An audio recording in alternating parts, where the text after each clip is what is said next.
I love Christmas carols. love Christmas carols. One of my favorite Christmas carols is God Rest Ye Merry Gentlemen. And the reason for that is in the first verse, it goes through almost the entire message of the gospel, how we are in full dismay over our sins and our brokenness, and then God sends this gift, this miracle to us in Jesus as a baby to save us from all of that.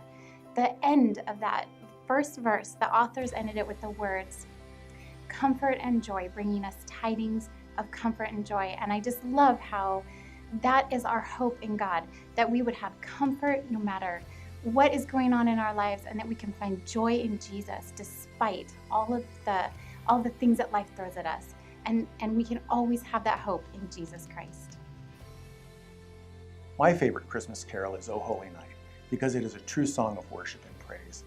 The author is led by the light of faith and recognizes Jesus Christ because of his law of love and his gospel of peace to end all oppression in the world. And his right and proper response to that is to fall on his knees. My favorite Christmas carol is Joy to the World, and my favorite verse is Joy to the world, the Lord is come. Let earth receive her King. Let every heart prepare him room. A miracle has happened. Heaven has invaded earth. God has come down and become one of us. His presence has brought the healing power of heaven to an earth that is sick and broken. How incredible is that?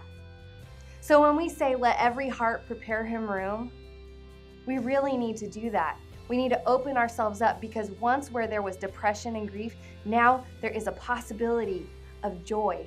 And where there once was confusion and brokenness, now there is the possibility of peace. Where sin once ruled, now forgiveness has the final word. His birth has changed everything. My favorite carol is O Come Emmanuel. And the chorus resounds in my ears as it says, "Rejoice, because Emmanuel has come."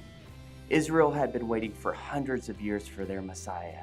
And as we hear this chorus resound, it wasn't just that they were given a Messiah, but they were given God with us. That is the hope. That is the promise that God is with his people. And we are invited to rejoice with Israel because Emmanuel has come to the entire world. One of my favorites is Silent Night. It's not because I think that night actually was silent.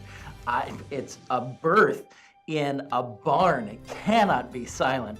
But I love this song because in 1818, in a small town in Austria, it had been snowed in, and the priest and the worship leader got together, and as they were preparing their Christmas Day celebration, they realized that there was something wrong with the organ. The rats had got to the pipes, and their organ was no good. So they had to sit down and write a new song for their community. They sat down together and wrote this song, Silent Night.